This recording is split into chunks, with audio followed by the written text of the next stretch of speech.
ça fait depuis quelques jours, il y a une crise au Mali. Et nous avons écouté à travers les médias, les réseaux sociaux, une sanction de la CEDEAO sur le Mali. Une sanction pour sur la jeunesse africaine. Ce soit la sur la sur la sanction de la CEDEAO. Je vais lancer dans le débat. Parce que le Mali, c'est un pays enclavé. Et depuis plus de 30 ans, c'est un pays qui a connu environ moins 4 coups d'État. Et c'est un pays qui a eu plusieurs élections.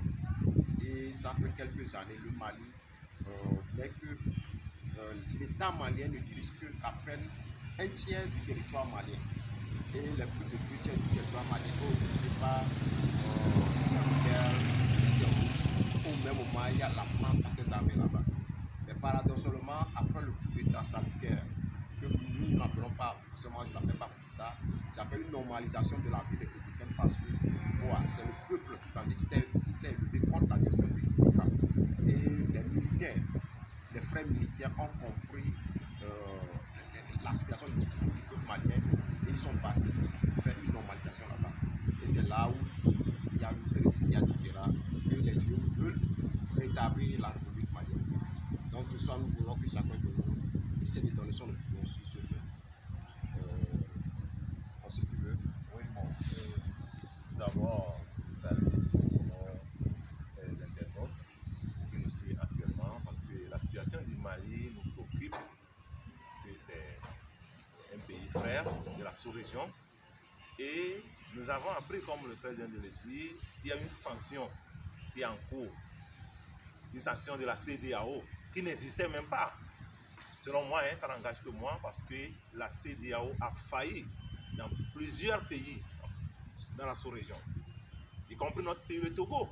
Le Togo, chaque temps la CEDEAO vient, il nous propose l'élection.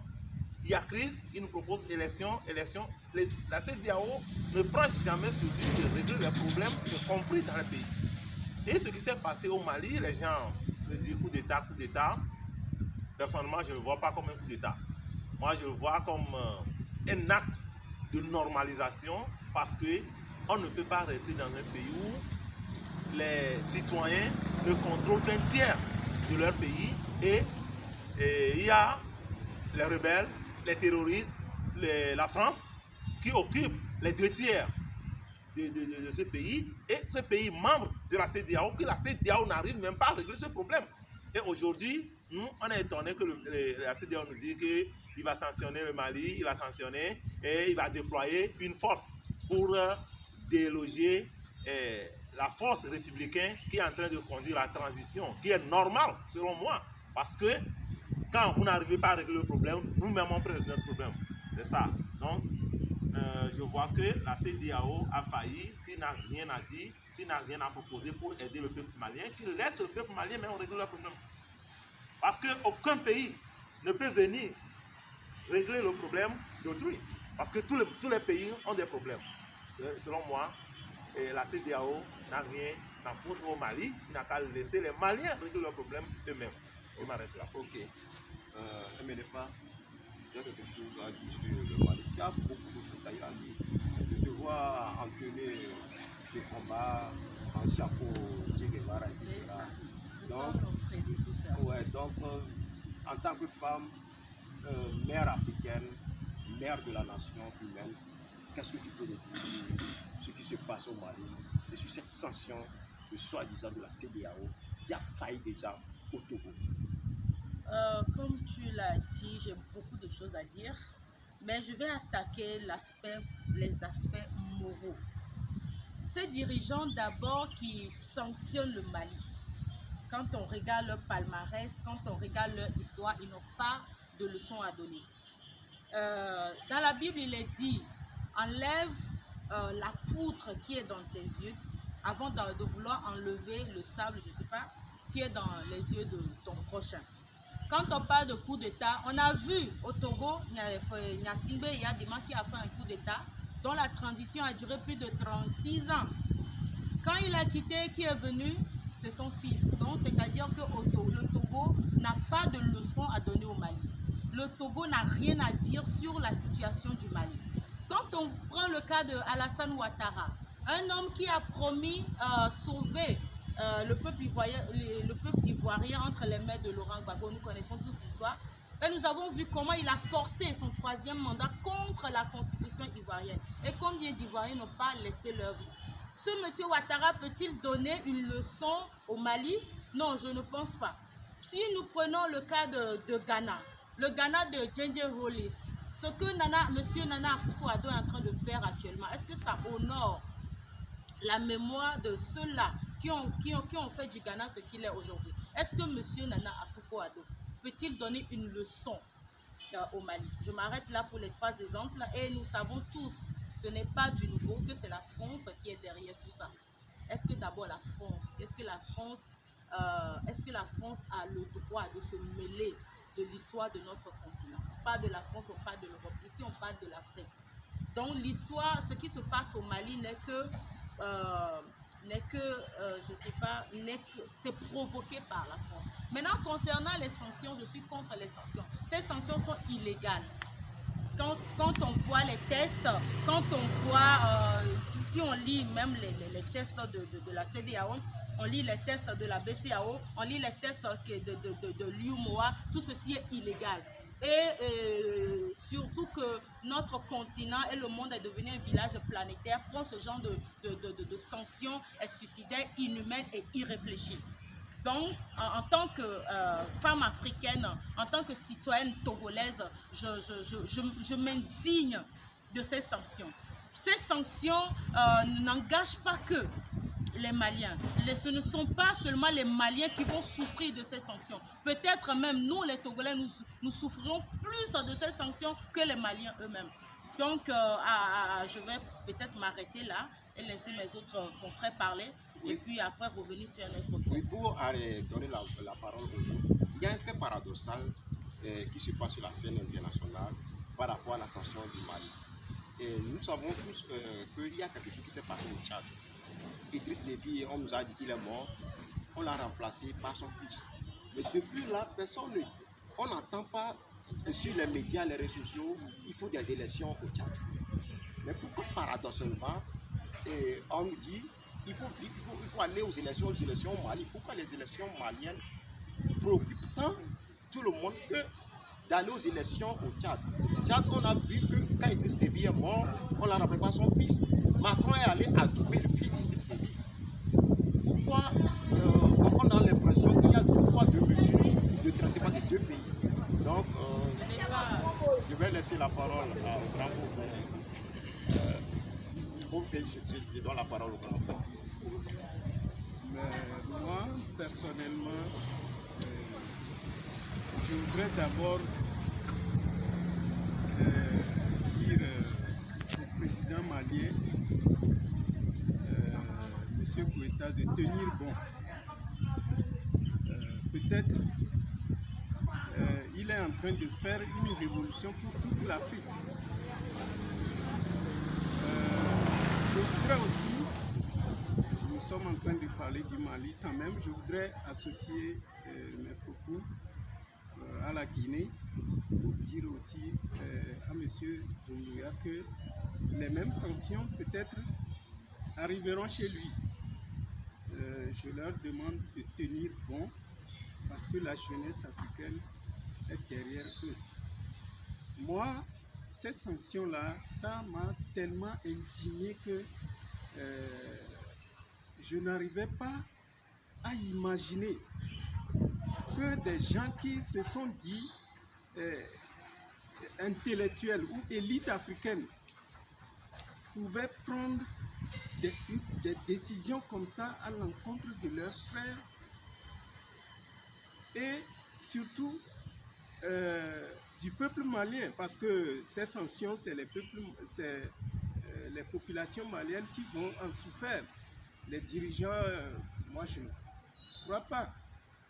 Sincèrement, moi je trouve que la CEDEAO doit revoir la copie, surtout de ne pas se laisser manipuler par la France de Emmanuel Macron.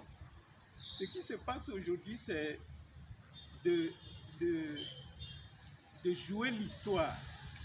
Parce que qu'est-ce que l'histoire dira de vous, les dirigeants actuels?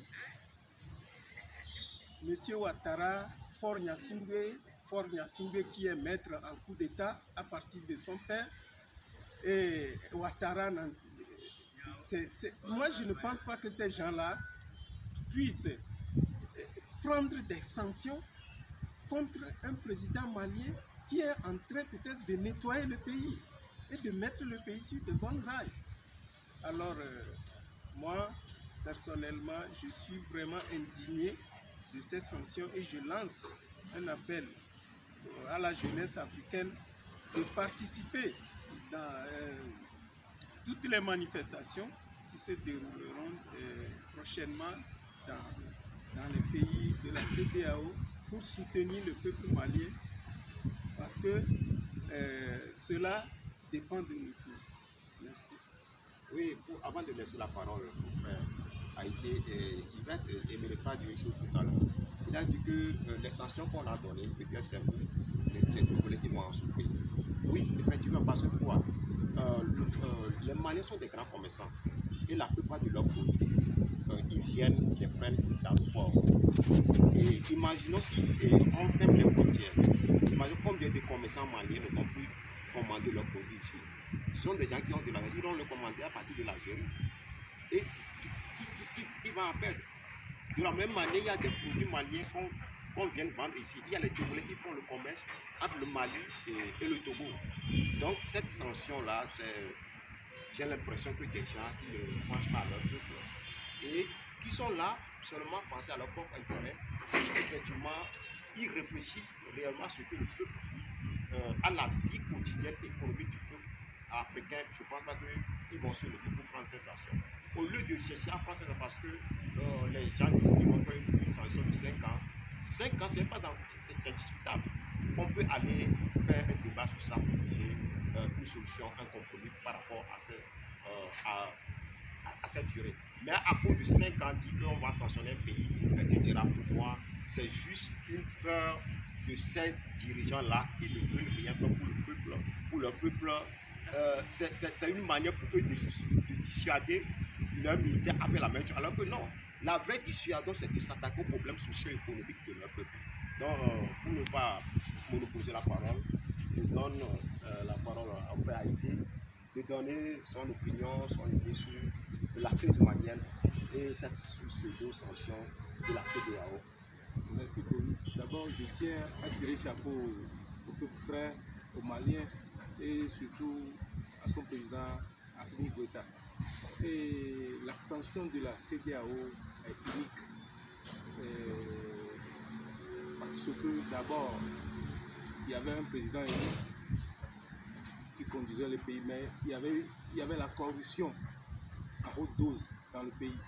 Donc le peuple a pris ses responsabilités pour chasser ce président élu-là du pouvoir. Et les soldats ont pris le pouvoir. Et le gars, ou la CNT voulait déblayer, unir ou chasser les djihadistes du pays avant de faire une élection. Donc, comme on le sait, la CEDEAO s'est réunie pour prendre une sanction contre la junte. D'abord, j'ai l'impression que la sagesse a fui nos dirigeants, puisque bon nombre d'entre eux sont des mal élus, certains sont dans le 3e mandat, d'autres dans le 4e mandat. Je ne sais pas, je ne vois pas pour quel but, pour quelle raison ils ont sanctionné la CEDEAO. Donc chez nous on dit que les Bimbo et Goutia, le Kodobo, qui punit, se punissent. Donc cette sanction-là d'abord va pénaliser au prime abord le peuple malien et surtout tout le peuple ouest-africain. D'autant plus que le village africain est devenu un village planétaire. Les Maliens viennent faire leur commerce ici, les Togolais ainsi de suite. Il y a plusieurs Togolais, plusieurs nationalités qui sont au Mali, qui travaillent là-bas, qui envoient de l'argent à leur frère pays. Quand la sanction là va peser sur le Mali, donc c'est automatiquement nos frères, nos soeurs qui sont au Mali, qui n'auront plus la chance d'envoyer de l'argent à leurs parents qui sont au pays. Pour chuter, j'appelle la CEDEAO et la jeune à s'asseoir pour discuter, même au temps de guerre, il y a la discussion. Donc, je suis par là. Oui, si on le sait, les camarades frères qui sont aujourd'hui à la tête du Mali n'ont pas rompu la discussion avec la CEDEAO, avec n'importe quelle institution. Ils ont dit qu'ils sont ouverts à la discussion, que c'est eux qui connaissent le problème de leur pays et que par rapport à ce que leur pays a vécu, et pour rompre au coup d'état militaire qu'ils ont subi pendant plus de 30 ans, il va falloir qu'ils aient le temps nécessaire pour pouvoir restaurer l'institution. Pour ne pas terminer, il y a le 22, il y a une mobilisation générale du peuple africain. Parce qu'il y a ce qui se passe au Mali, on l'a déjà vécu d'une manière ou d'une autre en Libye. Et en Libye, nous sommes simplement indignés, crier au Gaddafi. Maintenant, je dis que ce qui se joue aujourd'hui au Mali, c'est une histoire africaine qui se joue. Et ça doit devenir le problème de toute la jeunesse africaine. Et nous ne devons pas simplement nous indigner. Nous avons besoin de la détermination de la mobilisation du peuple malien et aussi de la détermination de la mobilisation du peuple africain. Si quelque chose doit se passer au Mali, il va falloir que nous, les militants protestants, soyons capables d'aller au Mali pour pouvoir supporter les frères maliens. S'il y aura sanction, il va falloir qu'on puisse trouver des moyens pour pouvoir apporter des soutiens financiers et techniques même, à savoir au peuple malien. En Guinée, en 1960, il y a eu sanctions contre la Guinée. Il y a eu des intellectuels qui sont déplacés pour aller en Guinée pour aller enseigner. Je crois que nous devons trouver ce même mécanisme-là pour pouvoir apporter un soutien effectif au Mali. Parce que ça ne doit plus être simplement de l'indignation. Donc pour le 22, il y a eu une mobilisation générale en Afrique. Il faudrait que chacun de nous se mobilise de manière symbolique sur les réseaux sociaux avec n'importe quel moyen pour apporter son soutien effectif à la CEDEAO. Nous devons faire une mobilisation médiatique sur les réseaux sociaux avec de la vidéo, des photos, avec un message à l'honneur du peuple malien. Ce qui se passe au Mali, ça ne doit pas nous rester indifférent. Chacun de nous doit se mobiliser à ce dictat de ce syndicat de chefs d'État qui pendant plus de 30 ans, pendant plus de 60 ans, n'ont que semé la misère, n'ont que fait la culture de la misère en Afrique. Des dirigeants qui n'ont pas d'hôpitaux pour pouvoir se soigner eux-mêmes. Des dirigeants qui n'ont pas d'école, qui n'ont pas de route. Allons à l'intérieur de nos pays. Il n'y a même pas de l'eau potable. Comment est-ce qu'après 60 ans de pseudo-indépendance, l'eau potable doit être un luxe? Nous n'avons pas, même en plein capital, dans certains quartiers, il n'y a pas de l'eau potable. Donc ces éléments-là doivent nous amener, nous la jeunesse, à prendre notre destin à main, à agir notre droit social et économique. Bon, pour compléter, je pense qu'il faut bien beaucoup parler. L'indignation, nous devons commencer dès maintenant parce que il est inacceptable. Surtout la France doit s'écarter de la situation socio-politique de notre continent. Depuis quand vous avez vu un président européen s'est descendu en Afrique pour se faire soigner? Et c'est de l'argent que nos dirigeants prennent pour aller se faire soigner en Europe. Donc il est temps, nous donnons l'ordre à la France de s'écarter de nos problèmes. Nous les citoyens africains, nous allons gérer nos problèmes. Il n'est pas possible et acceptable qu'un pays frère puisse rester chez lui et il y a un espace que vous ne devez pas aller. Parce que la France dit que nous sommes là, nous entraînons là-bas pour faire chasser les djihadistes. Les djihadistes n'ont pas de moyens pour se faire déplacer. Je ne vois dans aucune frontière, sur aucune frontière, que les djihadistes disent que nous sommes de passage, nous voulons traverser avec des chars et autres. Maintenant, ils trouvent les chars où? Ils trouvent les armes où? Ils trouvent les munitions où? Les pick-up où? Ce qui veut dire que la France est dans la sous-région et dans le Sahel pour soutenir les djihadistes et faire quoi? Piller nos ressources minières. C'est pour ça que la France ne veut pas quitter le Mali, mais les Maliens disent qu'ils ne veulent plus les Français et les laissent tranquilles et gérer leurs problèmes eux-mêmes. Je reviens sur la situation et dis que bon, la jeune veut faire 5 ans. M. Fognassimi a fait un coup d'État constitutionnel, électoral, et il est dans son 4e mandat. La CEDEAO n'a rien dit. La CEDEAO n'a rien dit. Alassane Ouattara a amené la rébellion en Côte d'Ivoire. Et il est dans son 3e mandat. Qu'est-ce que la CEDEAO dit? Ils ont quelle leçon à donner aux autres pays frères? Vaut mieux de se taire que de parler, de dire de n'importe quoi sur des gens comme sanction. La CEDEAO n'existe pas. Aujourd'hui, moi je le dis, nous, la jeunesse togolaise, nous avons retiré notre confiance à la CEDEAO depuis 2018, quand ils ont proposé cette forfaiture de feu de route d'élection. Et vous avez fait un feu de route qui a commencé de 1 jusqu'à l'autre, et les gens ont commencé en 38. Le numéro 38, vous n'avez rien dit. Ils ont accepté cette élection-là. Donc, la CEDEAO n'a rien à dire. Il vaut mieux qu'ils se taisent. S'ils ont des forces à déployer, il vaut mieux les déployer cette force pour déloger les rebelles et les terroristes sur le Sahel. Oui, ok. Il ressort de tout ce qu'on vient de soulever que ce n'est pas nous-mêmes qui sommes aux commandes de la gouvernance en Afrique. C'est la France qui est à la gouvernance. C'est lui qui tire les commandes, qui est au niveau des pédales. Et on sait très bien que la France veut tout à l'Afrique sauf son développement, tout sauf son bonheur. Et M. Macron même a déclaré sur les médias que l'avenir de l'Europe ou bien l'avenir de la France se joue en Afrique. Et je crois que pour ne pas trop parler, il est temps que tous les Africains, surtout les Africains qui sont plus français que les Français eux-mêmes, prennent conscience, se réveillent qu'il n'y aura pas la France qui viendra développer notre continent à notre place. Il n'y aura pas la France qui viendra faire les choses à notre place. Quand vous lisez ou bien quand vous chantez l'hymne national du Mali, premier et dernier couplet, vous allez comprendre que c'est l'heure. Il est l'heure que le peuple africain se lève en un seul peuple. Parce qu'aujourd'hui, le problème du Mali, c'est le problème du Togo. Le problème du Togo, c'est le problème de la Guinée. Et c'est ainsi de suite. Comme Fauville a dit le 22, il faut que nous tous, Africains, nous nous levons, nous nous mobilisons pour faire quelque chose. Il faut commencer quelque part. Moi, j'ai commencé par boycotter les produits français.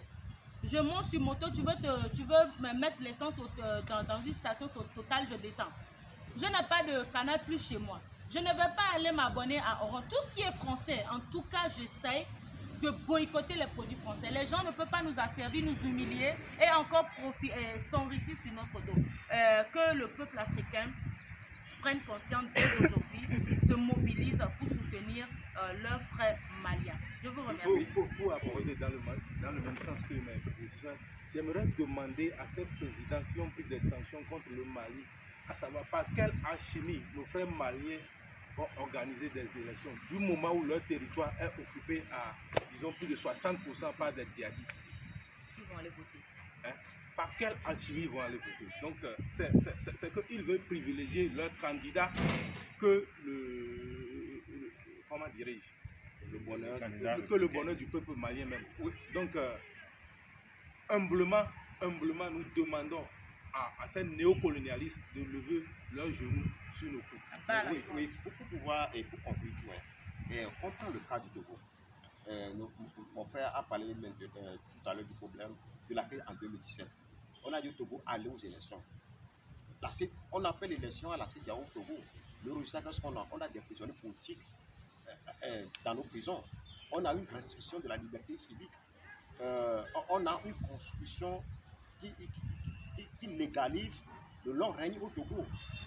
Le compteur à zéro. Est-ce que c'est de cette élection que les gens veulent qu'on fasse au Mali pour perpétuer les crises? Donc, à travers cette manière, on a l'impression que les crises font le bonheur de certaines élites en Afrique. Nous, les peuples africains, nous pouvons accepter certaines choses, accepter des institutions qui ont leurs genoux sur le cou, qui nous asphyxient. Donc, nous disons tous non à ce dictat de la CEDEAO, à cette manière de vouloir nous détruire notre avenir. Et au même moment, venir nous faire une mission que non, il ne faut pas immigrer, il ne faut pas fuir l'Afrique. Si les dirigeants, les responsables prennent cette décision-là, comment nous pouvons pas voir des milliers de jeunes qui prennent le risque de fuir pour traverser la mer à la recherche de mieux-être? Si des gens peuvent réfléchir pour prendre cette décision au Mali, quelle sanction au Mali? On verra des jeunes de 14 ans, 8 ans, 9 ans qui vont prendre le risque de prendre la mer pour fuir le pays. Il va falloir que nos élites prennent leurs responsabilités. Nous ne sommes plus en 1960, 1970. Nous sommes à l'ère de la lumière, il faudrait qu'ils réfléchissent 2 fois avant de prendre certaines décisions. Nous tous, Africains, jeunes comme les vieux, nous devons maintenant travailler pour avoir des structures d'institution qui vont permettre à chacun de nous de pouvoir développer notre potentiel humain. À bas la France! À bas la À bas la France! À bas le néocolonialisme! À bas l'impérialisme! Vive le Mali! Vive le Mali! À part la CEDEAO! Je voudrais conclure en disant en demandant aux militaires de la CEDEAO que quelqu'un, un savant, a dit que celui qui vient dans ce monde sans rien troubler ne mérite pas notre égard. Vous faites l'histoire de vos pays parce que la jeunesse africaine attend beaucoup de vous. À bas la France! À bas la France! À bas